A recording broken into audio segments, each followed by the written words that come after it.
మొన్న అత్తమ్మ జనరల్ చెకప్కి హాస్పిటల్కి వెళ్ళారండి. మా ఆయన, మా అత్తమ్మ, ఇంకా మా చిన్న ఆడపడుచు వెళ్ళిందనమాట. ఏమైందమ్మా చెప్పు? ఏమైంది? తల్లి బాగాలేదంట. ఈ హాస్పిటల్ ఎక్కువ ఖర్చు వస్తుంది, ఇక్కడ ఎందుకు ఎక్కడో చిన్న హాస్పిటల్ వేద్దాము అన్నాడంట. అందరు చుట్టాలు ఉంటారు కదా, వాళ్ళు కూడా వచ్చిండ్రంట.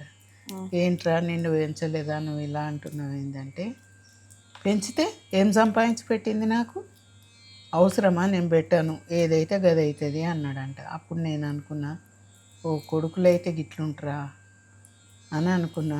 కానీ తల్లిదండ్రులను చూసే పిల్లలు ఉంటారు చూసావా, అది అదృష్టం. ఇప్పుడు నా బిడ్డలైనా, నా కోడలైనా, నా కొడుకైనా, నా అల్లుళ్ళైనా నన్ను బంగారంగా చూసుకుంటారు. నాకు అదే సంతోషం. డబ్బు కాదు ముఖ్యం. వెనకటోళ్ళు ఏం చేసిండ్రంటే, పిల్లలు ఉంటే మమ్మల్ని చూస్తారని డబ్బు దాచిపెట్టుకోలే, ఎంతసేపు పిల్లలకు ఖర్చు పెట్టిండ్రు. ఇప్పటోళ్ళు జాగ్రత్త పడుతుండ్రు, పడ్డా కానీ ఒక టైం వస్తే మనిషికి ఒకరు కావాలి కదా, తోడు కావాలంటే మన పిల్లలే కదా ఉంటారు అనుకుంటాము. అటువంటప్పుడు వాళ్ళు ఎంత పెట్టింది అని కాదు, నిన్ను కని పెంచి కనీసం ఎంత లేనోళ్ళైనా 15 ఏళ్ళు అయితే పెంచుతుంది కదా. మరి మిగతాది నువ్వు సంపాదించుకున్నప్పుడు పెడితే తప్పేంటి?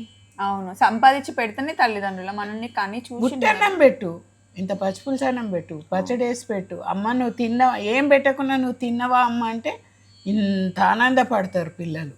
తల్లి అదండి, అది జరిగిందనమాట. దాని గురించి డిస్కస్ చేసుకుంటున్నాం. వాళ్ళు సంపాదించి పెట్టినా లేకపోయినా తల్లిదండ్రుల్ని చూసే బాధ్యత అయితే ఖచ్చితంగా మనదే.